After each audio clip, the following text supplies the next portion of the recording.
রাজ্যে স্বাগতম।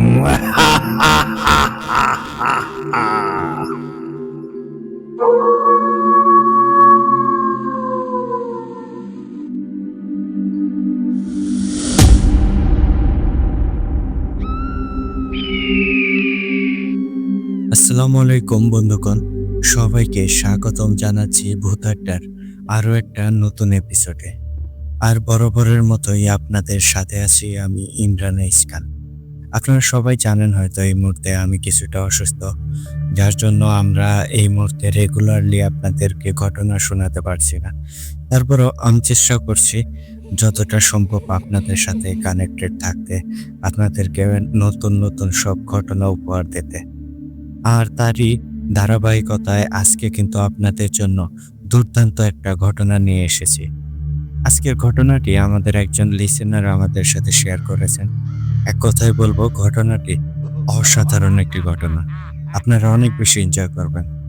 তো আসল কথাটাই তো বলা হলো না। আজকে আপনারা যে ঘটনাটি শুনতে চলেছেন, এই ঘটনাটি লিখেছেন আমাদের একজন বন্ধু ইমতিয়াজ আহমেদ ভাই। ইমতিয়াজ আহমেদ ভাইয়ের কবির সিনের প্রতিশোধ নামক একটি দুর্দান্ত ভয়ঙ্কর ঘটনা আজকে শুনতে চলেছেন। আশা করছি আজকের রাতটা আপনাদের অনেক অনেক বেশি ভালো কাটতে চলেছে। তো মূল ঘটনায় যাওয়ার আগে আপনাদেরকে বলবো, আপনারা যারা এখনো আমাদের চ্যানেলটিকে সাবস্ক্রাইব করেননি, দ্রুত সাবস্ক্রাইব করে পাশে থাকা বেল আইকনটি অন করে রাখুন। এর ফলে আমাদের পরবর্তী সকল আপডেট সবার আগে আপনাদের কাছে পৌঁছে যাবে। আর আপনারাও যদি আমাদেরকে ঘটনা পাঠাতে চান, সেক্ষেত্রে আপনাদের কাছে দুইটি বই আছে। প্রথমত আপনারা সরাসরি আমাদেরকে হোয়াটসঅ্যাপে নক দিতে পারেন, আর আমাদের হোয়াটসঅ্যাপ নাম্বারটি আমাদের ডেসক্রিপশন বক্সে অথবা কমেন্ট বক্সে পিন আপ করা আছে। এছাড়াও আপনারা চাইলেই কিন্তু আমাদেরকে ইমেলের মাধ্যমেও ঘটনা পাঠাতে পারেন। আর আমাদের ইমেল অ্যাড্রেসটি হচ্ছে bhutadda.stories@gmail.com bhutadda.stories@gmail.com। আপনাদের জানা শোনা সেরা ভয়ঙ্কর ঘটনাগুলো আমাদেরকে লিখে কিংবা ভয়েস ক্লিপ আকারে পাঠিয়ে দিতে পারেন। তাহলে এখন আর বেশি কথা বাড়াবো না, এবার সরাসরি চলে যাচ্ছি আজকের এপিসোডের মূল ঘটনায়। চলুন শুনে আসি ইমতিয়াজ আহমেদ ভাইয়ের লেখা কবির সিনের প্রতিশোধ।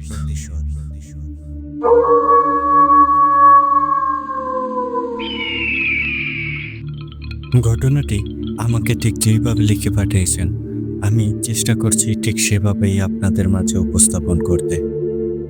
লিখছেন, ইমরান ভাইয়া ও ভূতাড্ডার সকল লিসেনারদের জানাই আমার সালাম। আসসালামু আলাইকুম।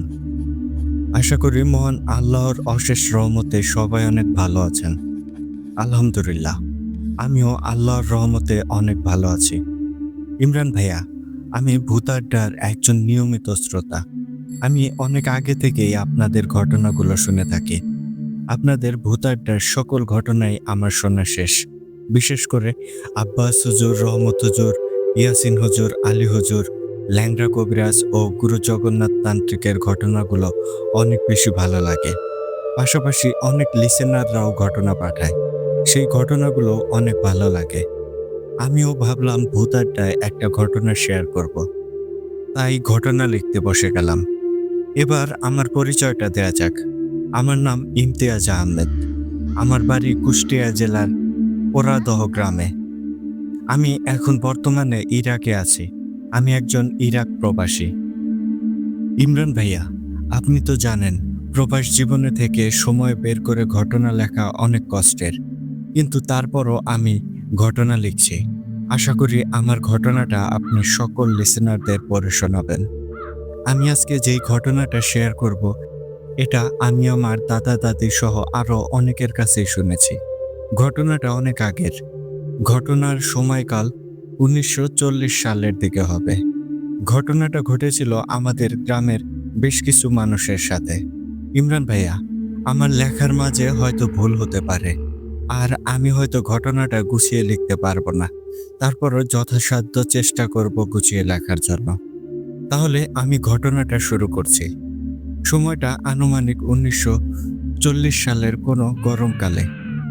রমিজ দাদা নিত্যদিনের মতোই মাঠে কাজ করতে যায়। রমিজ দাদার জমিটা মাঠের একেবারে শেষ প্রান্তে। ওই জমিতে শুধু ধান ছাড়া আর কিছুই হতো না। জমিটা নিচু জমি ছিল। বর্ষাকালে বৃষ্টি হলেই জমিটাতে পানিতে ডুবে যেত। রমিজ দাদা একা একা জমিতে ধান কাটছিল। আকাশে তখন কালো মেঘ জমেছে, কিন্তু এইদিকে রমিজ দাদার ধান কাটা শেষ হয়নি। রমিজ দাদা তাড়াতাড়ি করে ধান কাটতে থাকে, কিন্তু ধান কাটা শেষ হওয়ার আগেই কালো মেঘে আকাশ ঢেকে যায়। দেখে মনে হচ্ছে কাল বৈশাখী ঝড় শুরু হবে। আস্তে আস্তে বাতাস শুরু হয়। রমিজ দাদা তখন ধান কাটা বাদ দিয়ে কাটা ধানগুলো গোছাতে শুরু করে, কিন্তু বাতাসে ধানগুলো উড়ে যাচ্ছিল। মাঠের মধ্যে কোনো মানুষ নেই। রমিজ দাদা একাই আছেন। একটু পরেই কালবৈশাখী ঝড়ের সাথে ঝমঝম বৃষ্টি শুরু হয়ে যায়। সেই সাথে আকাশে বিদ্যুৎ চমকায়। সেই জমি থেকে কিছুটা দূরে একটা বাগান ছিল। সেই বাগানে অনেক রকমের গাছপালা রয়েছে। বাগানটা ঠিকমতো পরিচর্যা না করার কারণে সেখানে ঝড় জঙ্গল হয়ে গেছে। ঝড় আর বৃষ্টির কারণে দাদা মাঠের মধ্যে দাঁড়িয়ে থাকতে পারছিল না, তাই দাদা দৌড়ে সেই বাগানে চলে যায়। বাগানে গিয়ে একটা মোটা মেহগনি গাছের নিচে দাঁড়ায়। অনেক জোরে বৃষ্টি হওয়ার কারণে দাদা নিজেকে ভেজানো থেকে আটকাতে পারে না। দাদা তখন একা একা সেই বাগানে দাঁড়িয়ে অপেক্ষা করে কখন ঝড় থামবে। কিন্তু এইদিকে যে ঝড় বৃষ্টি থামার কোনো লক্ষণই নেই। জমির ধানগুলো বৃষ্টির কারণে নষ্ট হয়ে যাবে। দাদার মনে তখন এক আকাশ পরিমাণ চিন্তা। এই ধান ঘরে তুলতে না পারলে খাওয়ার কষ্ট হবে। ঝড় বৃষ্টি বেড়েই চলেছে। চারিদিকে অন্ধকার নেমে আসে। তখন ঝড় থেমে গেছে, কিন্তু বৃষ্টি হয়েই যাচ্ছে। দাদা তখন সিদ্ধান্ত নেন তিনি বাড়িতে চলে যাবেন। এই বৃষ্টিতে তার অসুখ চলে আসবে। দাদা আরো কিছু সময় অপেক্ষা করে বৃষ্টি থামার জন্য। এমনভাবে অপেক্ষা করতে করতে একটা সময় অন্ধকার হয়ে যায়। দাদা অনেক সাহসী মানুষ ছিলেন। হঠাৎ দাদা একটা অলৌকিক জিনিস দেখে। দাদা দেখে তিনি যেই গাছের নিচে দাঁড়িয়ে আছে সেখানে আর বৃষ্টি পড়ছে না, কিন্তু তার আশেপাশে বৃষ্টি পড়ছে। দাদা বেশ কৌতূহল নিয়ে উপরের দিকে তাকায়। আর উপরের দিকে তাকিয়ে দাদা যা দেখে সেটা দেখার জন্য দাদা মোটেও প্রস্তুত ছিল না। দাদা দেখতে পায় একটা কালো লোমশলা প্রাণী গাছের মাথায় বসে আছে। প্রাণীটার শরীর হাতির মতো। সেই লোমশ প্রাণীর চোখ দুইটা জ্বলজ্বল করছে, আর সেই আলোতে তার পুরো শরীরটা দেখা যাচ্ছে। দাদা তো এই দৃশ্য দেখে ভীষণ রকম ভয় পায়, কিন্তু দাদা ভয় পেলেও সাহস ধরে রাখে। সেই লোমশ প্রাণীটা একভাবে দাদার দিকে তাকিয়ে থাকে। দাদা দেখে সেই লোমশ প্রাণীটার মুখ দেখতে অনেকটাই কুকুরের মতো। হাত পায়ের নখগুলোও বেশ বড় বড়। সবচেয়ে ভয়ঙ্কর ছিল প্রাণীটার দাঁত। মুখের মধ্যে বড় বড় সাদা দাঁত দেখা যাচ্ছে। দাঁতগুলো সাদা ধবধবে। দাঁতের মাথাগুলো সূচের মতো সূচালো। দাদা অনুভব করে তিনি তার শরীর নড়াচড়া করতে পারছেন না। দাদাকে অবাক করে দিয়ে সেই প্রাণীটা এক লাফে গাছ থেকে মাটিতে নেমে আসে। লোমশ প্রাণীটা দাদার সামনে এসে দাঁড়ায়। বানর যেমন ভাবে থাকে প্রাণীটা ঠিক তেমন ভাবেই আছে। দাদা তো মারাত্মক ভয় পাচ্ছে। ভয়ে দাদা কাঁপাকাঁপি শুরু করে দেয়। সেই লোমশ প্রাণীটা দাদার একদম সামনে চলে আসে। তারপর দাদার মুখের কাছে মুখ নিয়ে আসে। কিছু সময় দাদার দিকে তাকিয়ে থাকে। তারপর হঠাৎ দাদার হাত চেপে ধরে। যখন দাদার হাত চেপে ধরেছিল তখন দাদার মনে হলো তার হাতের হাড়টা হয়তো ভেঙেই যাবে। দাদা খুবই ব্যথা পায় তার হাতে। দাদা তখন জোরে চিৎকার দিয়ে ওঠে। তারপর আল্লাহর নাম নিয়ে হাতটা ছাড়িয়ে নেয়। দাদার হাতে ধান কাটার কাঁচি ছিল। দাদা তখন একটা ভুল করে বসে। হাতের কাঁচিটা দিয়ে সেই লোমশ প্রাণীর গলায় আঘাত করে। আঘাত করার সাথে সাথে গলার কাছ থেকে গল গল করে রক্ত বের হয়ে যায়। প্রাণীটা আঘাত পেয়ে অদ্ভুত একটা আওয়াজ করে, তারপর মাটিতে গড়াগড়ি করতে শুরু করে। দাদা তখন কি করবে ভেবে না পেয়ে দৌড়ে বাড়িতে চলে আসে। ততক্ষণে বৃষ্টি থেমে গিয়েছিল। দাদা বাড়িতে এসে গোসল করে রাতের খাওয়া শেষ করে ঘুমিয়ে যায়। দাদার সাথে যা ঘটেছে দাদা বিষয়টা কাউকেই জানায় না। দাদা ঘুমিয়ে আছে। ঘুমের মাঝে দাদা একটা স্বপ্ন দেখে। দাদা দেখে একটা লোমশলা মানুষের মতো প্রাণী তার বাড়ির উঠানে দাঁড়িয়ে আছে। দাদা সেই প্রাণীটার সামনেই দাঁড়িয়ে আছে। সেই প্রাণীটা দাদার দিকে রাগ নিয়ে তাকিয়ে আছে। ওই বাগানে যেই প্রাণীটা দেখেছিল এটা দেখতে ঠিক সেই রকম, তবে এই প্রাণীটা দেখতে মানুষের মতো, মুখটা মানুষের মতো, সারা শরীরে কালো লোম, চোখ দুইটা খুবই ছোট ছোট। লোমশ প্রাণীটা তখন দাদাকে বলে, তুই কাজটা ঠিক করিস নাই, এর জন্য তোকে আফসোস করতে হবে। আমি তোকে আর তোর পুরো পরিবারকে শেষ করব। তুই আমার হাত থেকে কোনোভাবেই রেহাই পাবি না। এই কথা বলে সেই প্রাণীটা অদৃশ্য হয়ে যায়। আর তখন দাদার ঘুমটাও ভেঙে যায়। দাদার পুরো শরীর ঘামে ভিজে গেছে। দাদা ভীষণ ভয় পায়। দাদা বুঝতে পারে হয়তো খারাপ কিছু হয়েছে। দাদা সেই রাতের মতো আবারও ঘুমিয়ে যায়। এমন করে বেশ কয়েকদিন কেটে যায়, কোনো সমস্যা হয় না। ইমরান ভাইয়া, একটা কথা বলা হয়নি। দাদার তখন 3টা সন্তান ছিল, 2টা ছেলে আর একটা মেয়ে। ছেলে 2টা যমজ আর মেয়েটা ছোট। তখন যমজ ছেলেদের বয়স 12 কি 13 বছর হবে, আর মেয়ের বয়স 5 বছরের মতো। এক রাতে দাদা দাদি সহ সবাই ঘুমিয়ে আছে। মাঝরাতে দাদির চিৎকার শুনে দাদার ঘুমটা ভেঙে যায়। দাদার ঘুম ভাঙতেই দেখে দাদি ভয়ে গুটিসুটি হয়ে ঘরের মেঝেতে বসে আছে। দাদা দাদিকে জিজ্ঞেস করে কি হয়েছে। দাদি চিৎকার করলো কেন। দাদি এতটাই ভয় পেয়েছে যে কথা বলতেও পারছিল না। দাদা দাদিকে বিছানায় নিয়ে বসায়।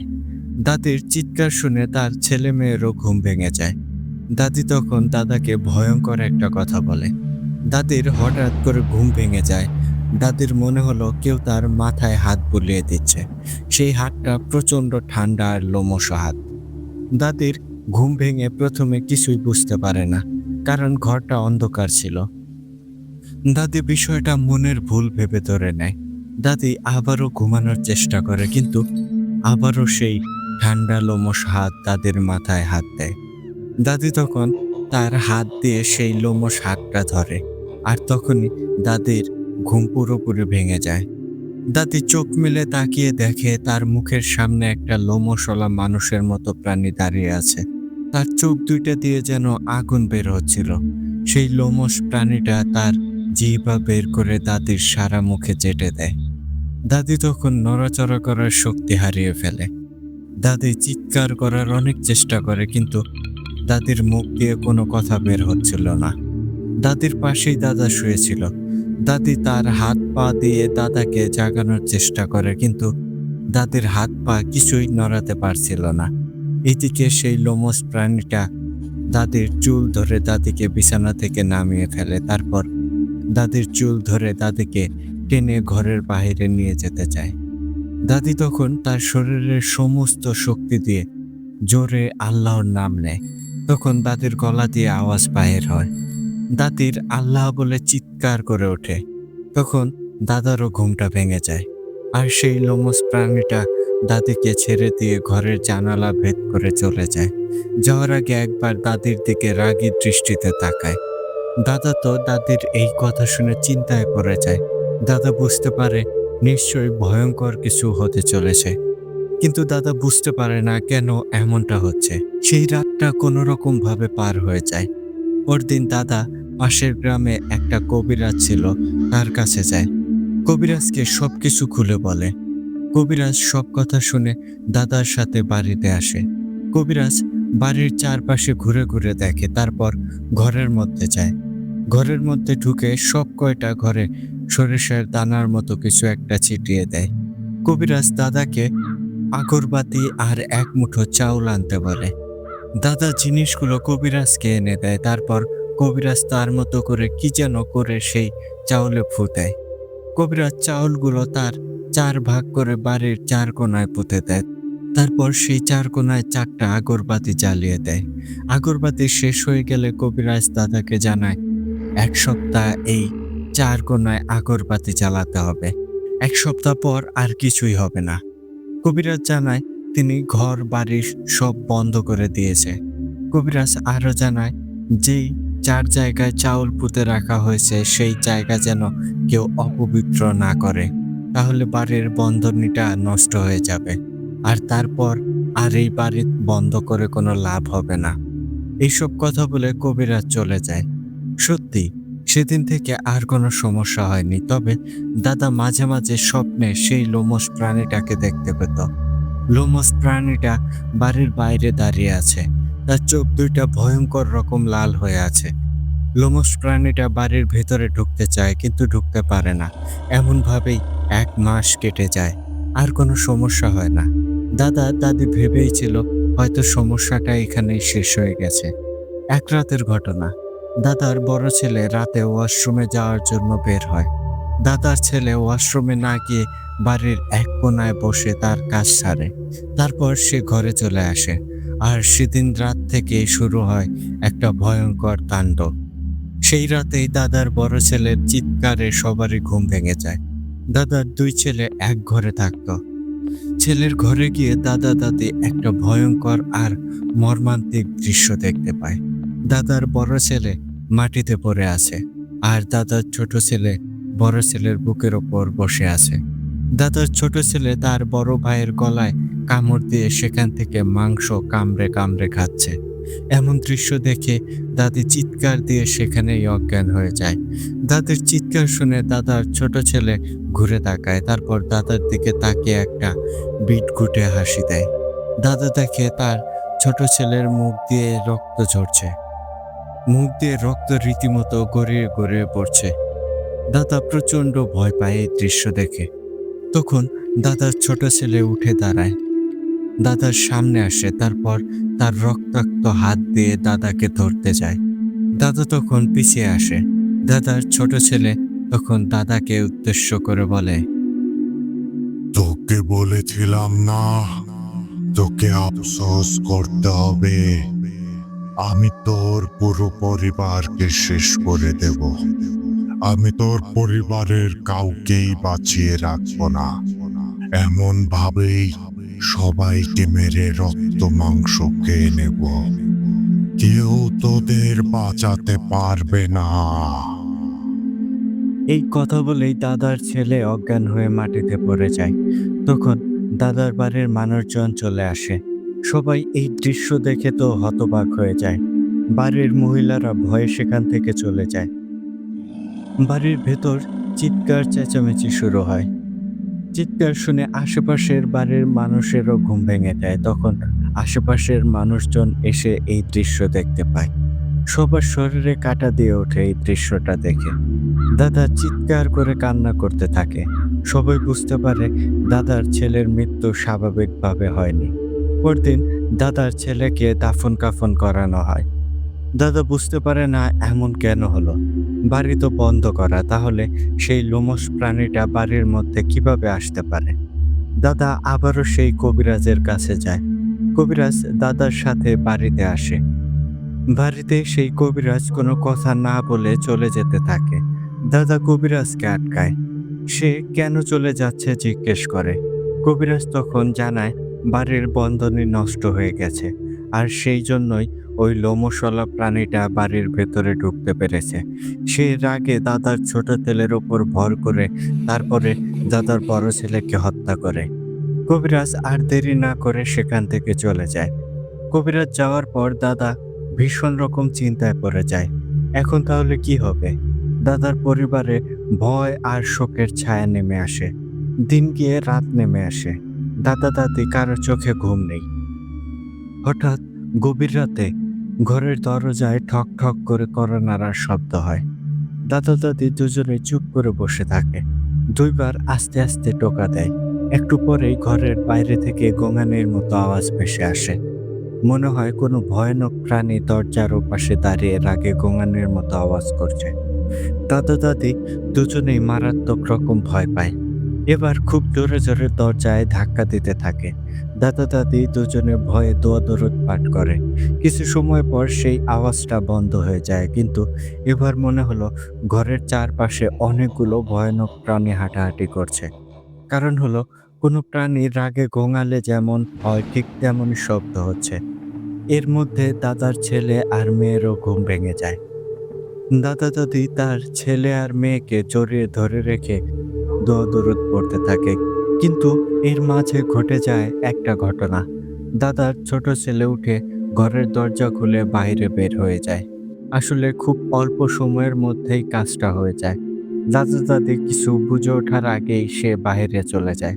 তখন দাদা আর দাদি ছেলের পিছনে পিছনে বের হয়।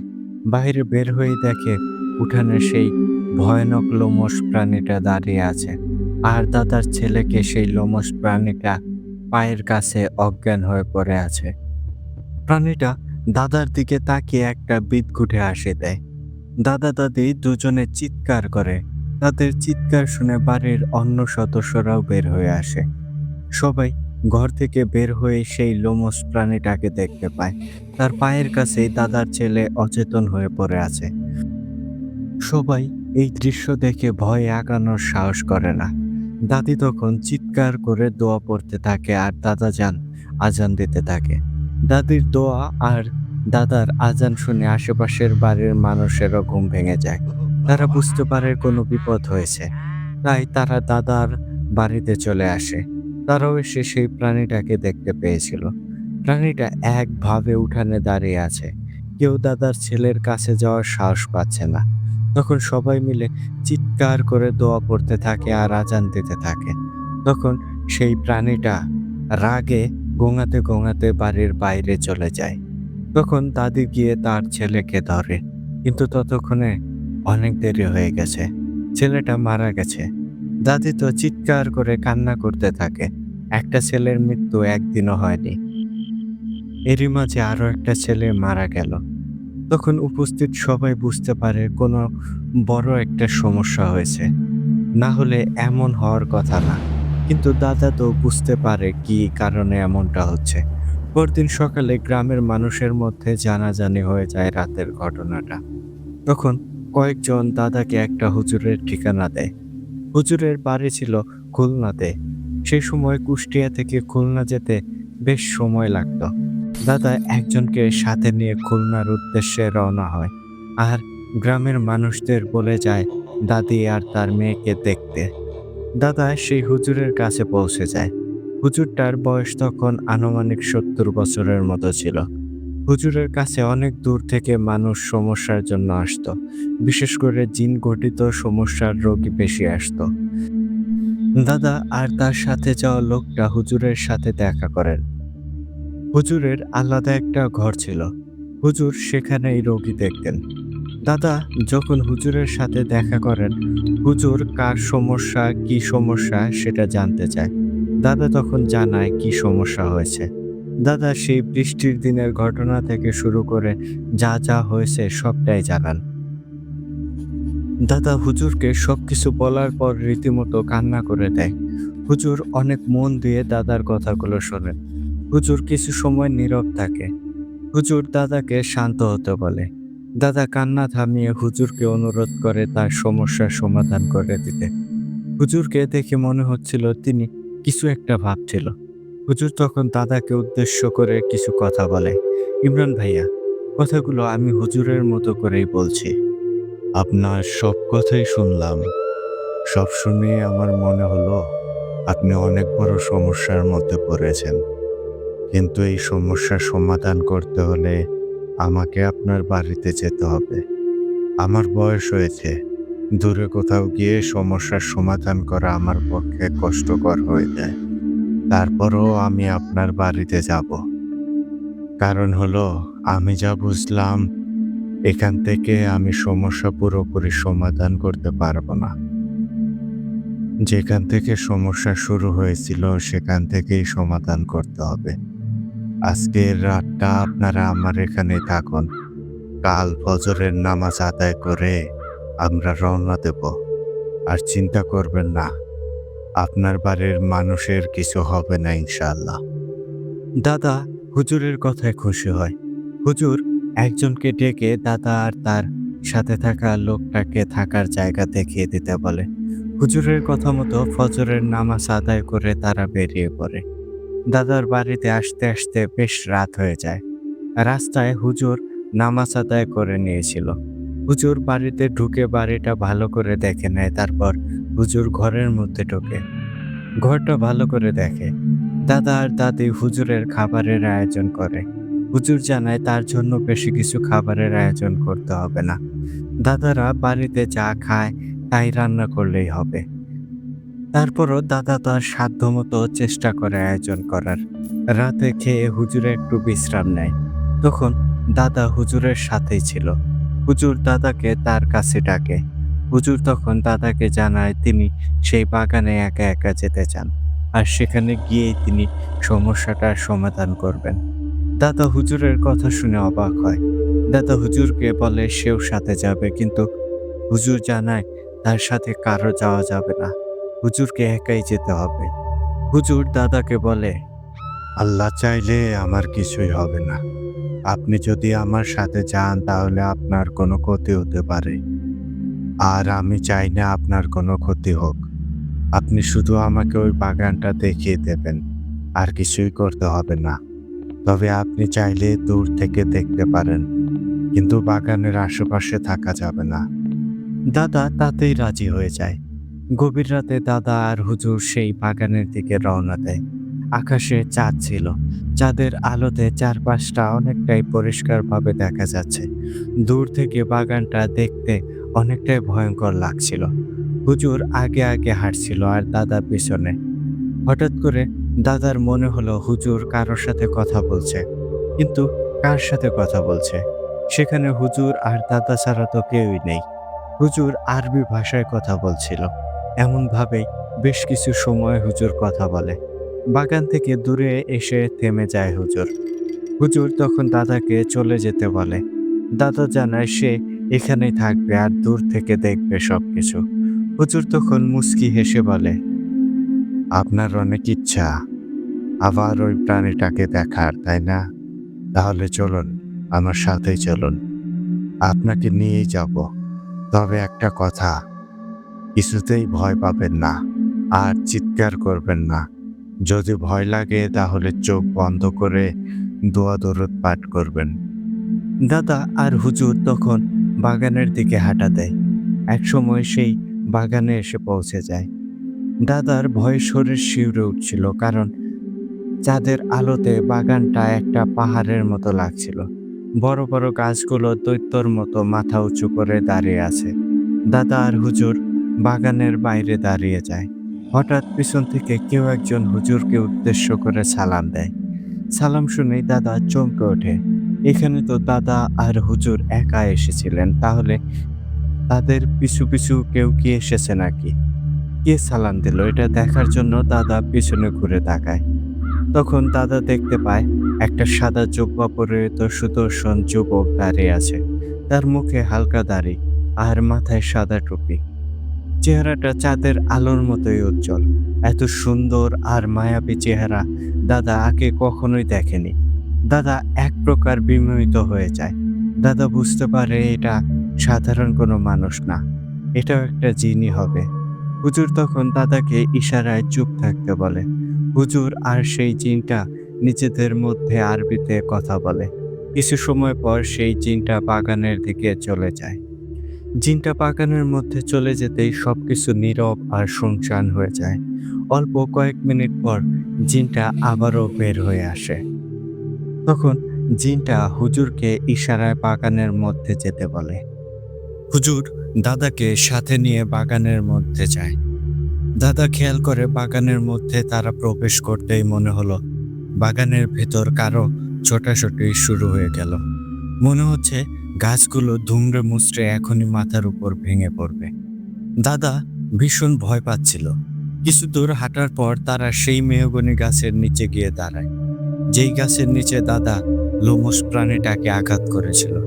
দাদা খেয়াল করে হুজুর তার পকেট থেকে একটা তসবি বের করলো, সেই সাথে একটা ছোট কাপড়ের পুটলি।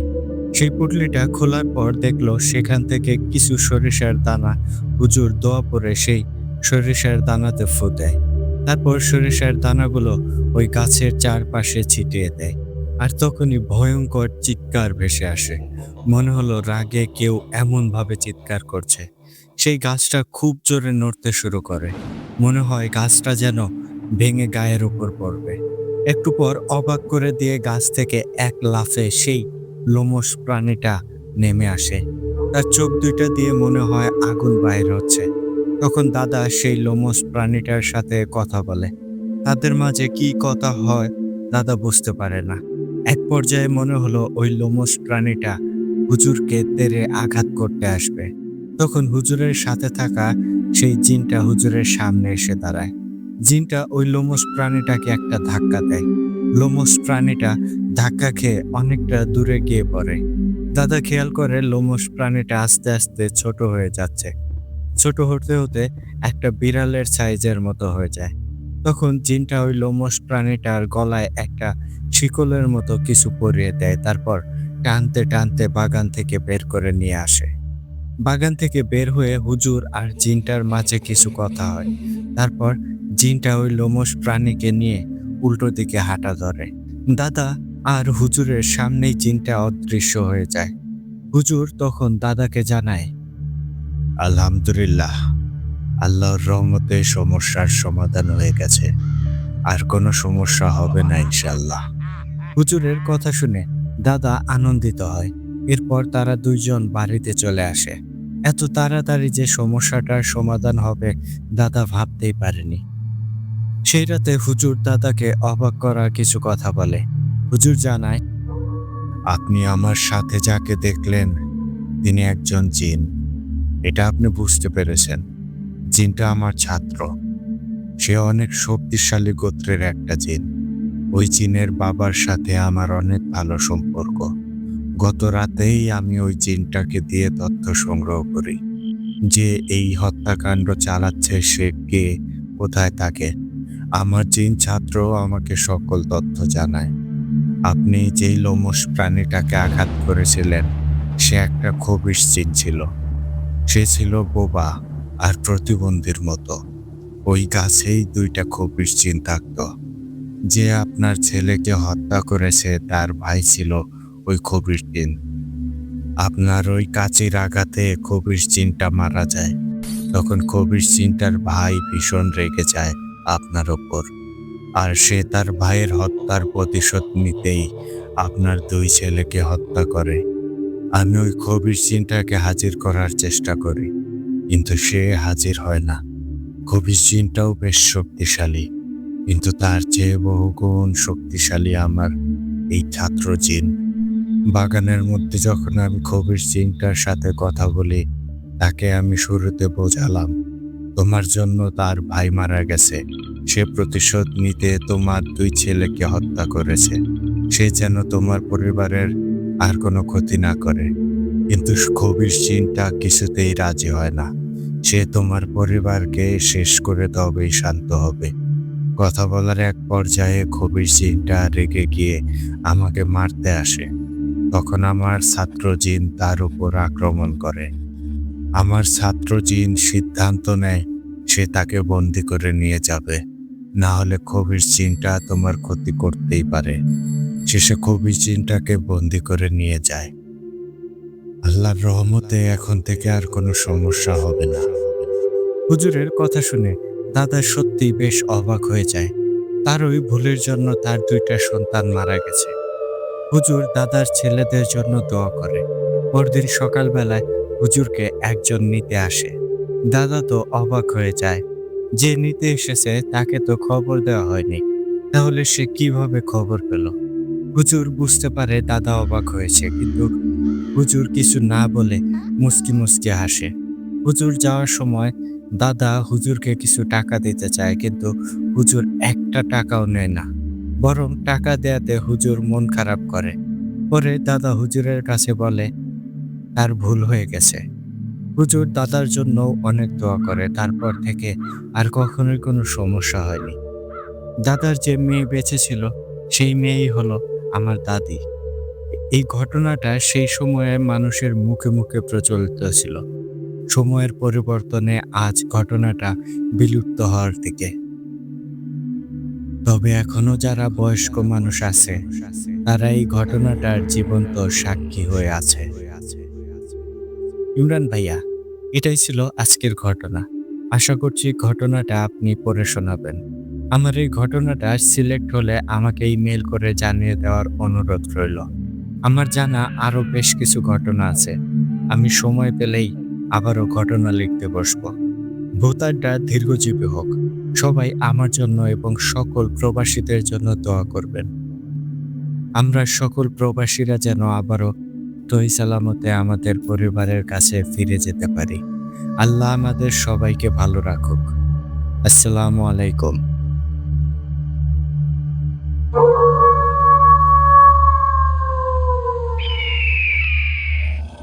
ওয়ালাইকুম আসসালাম ইমতিয়াজ ভাই। ধন্যবাদ ভাই এত সুন্দর একটা ঘটনা আমাদের সাথে শেয়ার করার জন্য। সত্যি অনেক সুন্দরভাবে গোছালোভাবে আপনি ঘটনাটা লিখেছেন। মনে হচ্ছিল না যে আপনি প্রথমবারের মতো আমাদেরকে ঘটনা লিখছেন। সত্যিই ভাই অনেক গোছালো ছিল। আমার পড়তে একদমই অসুবিধা হয় নাই। আমি খুব ভালোভাবে রিড আউট করতে পেরেছি। ধন্যবাদ ভাই এত সুন্দরভাবে গুছিয়ে ঘটনাটি লেখার জন্য। আর তাছাড়াও ঘটনাটিও কিন্তু বেশ ইউনিক ছিল। মানে গ্রাম বাংলার ঘটনাগুলো সবসময় অনেক বেশি ইউনিক হয়। তার মধ্যে আজকের ঘটনাটি তো এক কথায় অনেক বেশি অসাধারণ ছিল। অনেক বেশি ইউনিক লেগেছে আজকের ঘটনাটি। ধন্যবাদ ইমতিয়াজ আহমেদ ভাই। আপনার কাছে এইরকম আরো ঘটনা থাকলে অবশ্যই আমাদেরকে ইমেইল করে পাঠিয়ে দেবেন। আপনার পরবর্তী ঘটনার অপেক্ষায় রইলাম। তো প্রিয় লিসেনার্স, আপনারা কিন্তু অবশ্যই কমেন্ট করে জানিয়ে দিতে পারেন আজকের ঘটনাটি আপনাদের কাছে কেমন লেগেছে। আর যদি ঘটনাটি ভালো লেগে থাকে তাহলে অবশ্যই শেয়ার করে দেবেন। এটা আমি পার্সোনালি আপনাদের কাছে রিকোয়েস্ট করব।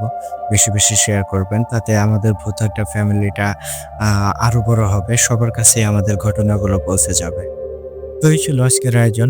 চলে যাওয়ার আগে আপনাদেরকে আবারও বলবো, আপনারা যারা এখনো আমাদের চ্যানেলটিকে সাবস্ক্রাইব করেননি দ্রুত সাবস্ক্রাইব করে পাশে থাকা বেল আইকনটি অন করে রাখুন। এর ফলে আমাদের পরবর্তী সকল আপডেট সবার আগে আপনাদের কাছে পৌঁছে যাবে।